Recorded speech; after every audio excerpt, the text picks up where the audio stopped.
Welcome to episode 41 of On Our Bike, day tripping to the Karangahake Gorge to check out a waterfall and walk a couple of the trails.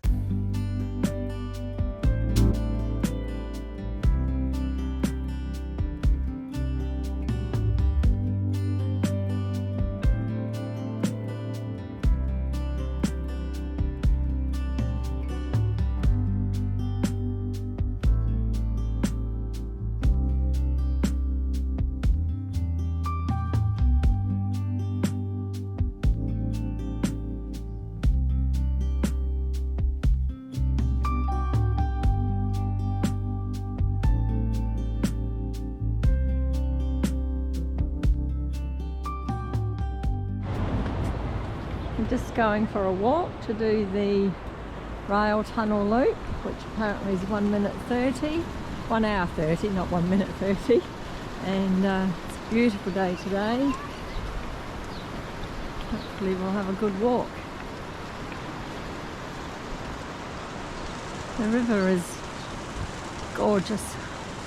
Love the rocks and the colouring, and people down there on the beach.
Just wandering down the track, and there's been a big slip here. You might be able to see the two trees laying down instead of pointing up. Would have been a pretty big crash, I reckon, when it happened. Anyway, back on the path we go. And yet another fallen tree. It probably looks more impressive in real life than what it's going to be on this video. I thought I'd try and have a crack anyway. Just another view of the bridge and the river that we're walking down beside today. Yeah. So, not too sure where we are just at the minute, but lots of big ruins. And this kick-ass bridge over here. Cars underneath. Walkers up the top. Probably used to be a train line, I reckon. But there's heaps of old buildings here. They did a lot of gold mining back in the 1870s up through to the early 1900s. It's just a shame all the buildings aren't still standing.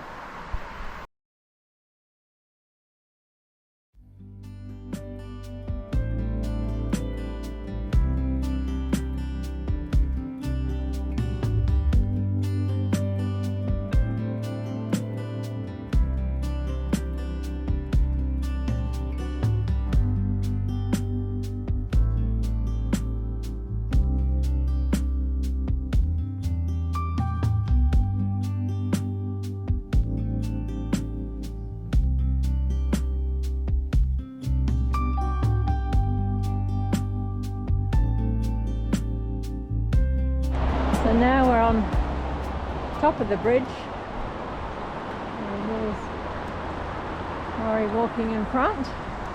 And over his shoulder you might be able to see the tail end of the tunnel.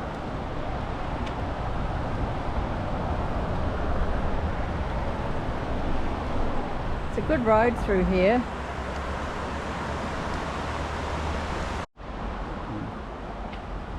Alright, so this is the beginning of the tunnel, and I think it's 1 kilometre long.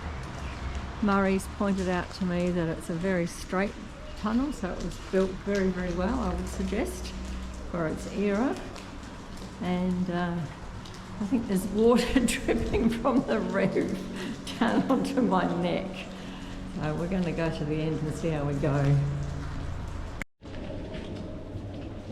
I think we're probably about halfway through, and along the tunnel there's little cutouts. They don't go anywhere.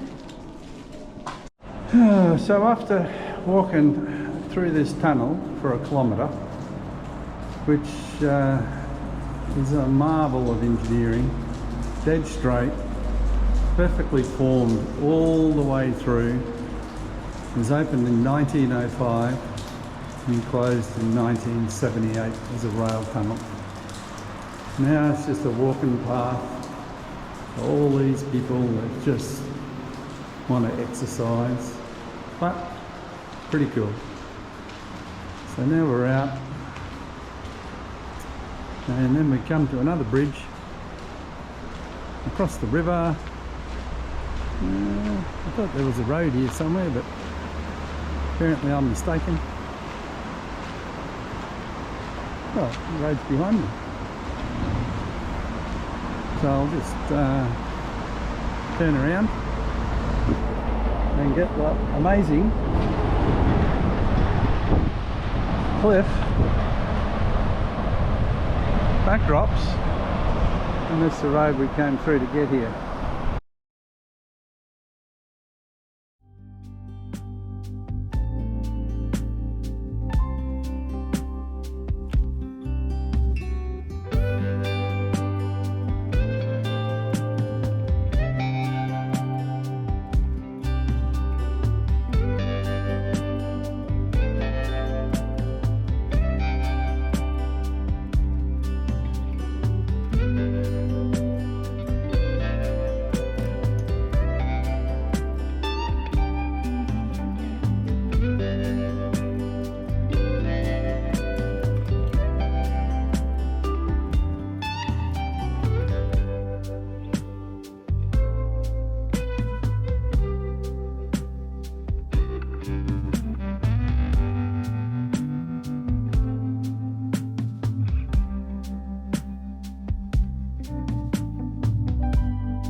The loop track used to go through that way, but due to the damage caused by Cyclone Gabrielle, the track is closed. I was kind of quite looking forward to doing the whole loop, but when Murray's finished flying the drone around here somewhere, then we will be walking back the way that we came. It's still nice, we're still having a good walk. It's good to be out in the fresh air, it's not too hot. It's nice.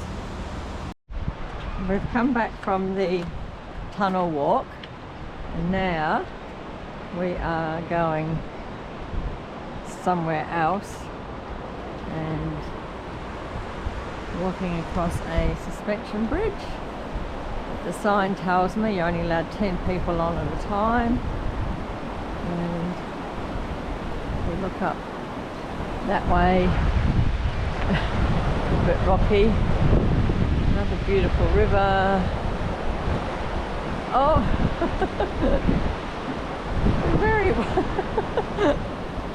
it's very wobbly.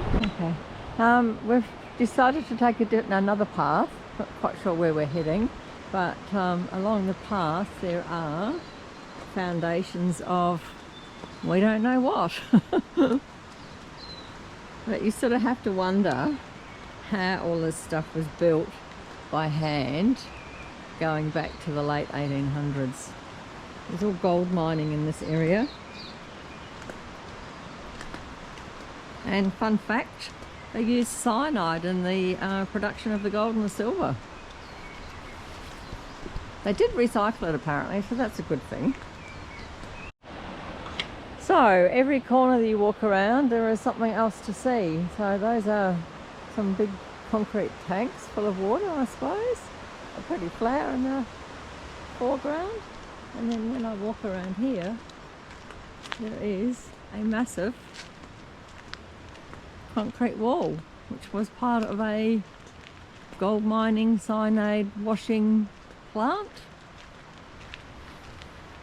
I always think how sad it is that this was never preserved, that it's just forest has taken back over, it's gone. There's Murray up there strolling along. So as we continue to explore, up the stairs we come, take a little bit look left and come against this structure here, which is huge. I did take a photo of the sign down below that shows that this was a massive building where they treated the gold with the cyanide. The scale of what they built in here and how on earth they got it to here is beyond my wildest dreams. And here's some of the buildings here, just to give you a bit of an idea.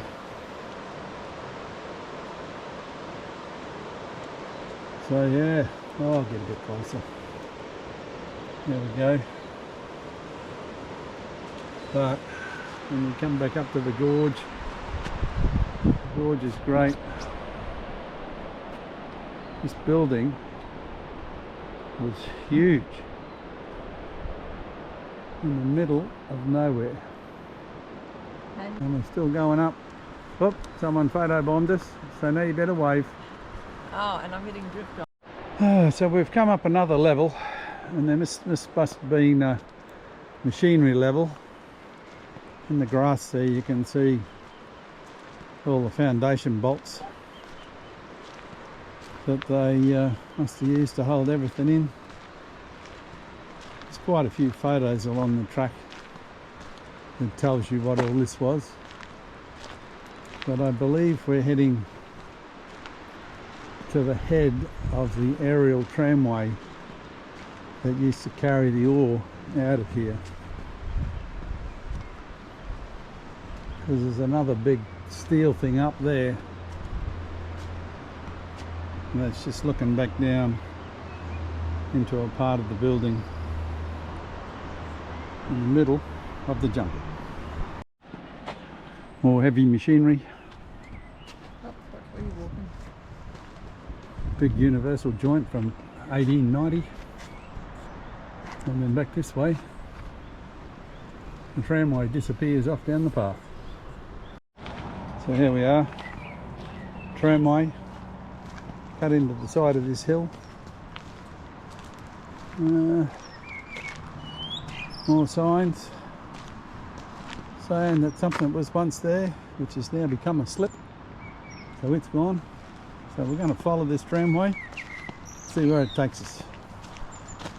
So I get to try out my new selfie stick,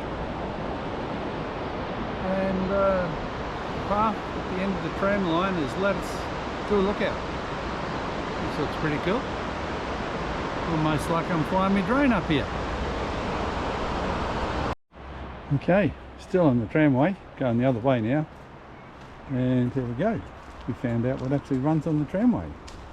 It's the little thing that they put the ore in to take it into the building and tip it out of. And then there's just another big hunk of metal up here on top of the hill. And as I said to Donna, what amazes me the most is how they got these big hunks of metal up here, let alone the fact that in 1890 they were machining shafts down and cutting keys and We saw a bit of machinery earlier that had a whopping great big Lovejoy coupling on it.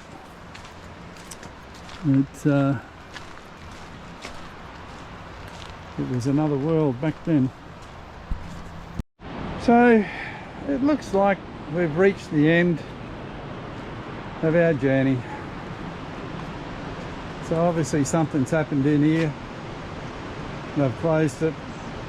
But what we have noticed is it doesn't appear to be any effort to open a lot of the tracks that have been closed by slits. Oh, whatever's happened in here. That's a risk assessment. So yeah, a risk assessment, it tells us. How hard would that be? Anyway, signing off. So we've finished our exploring up around the old gold mining parts.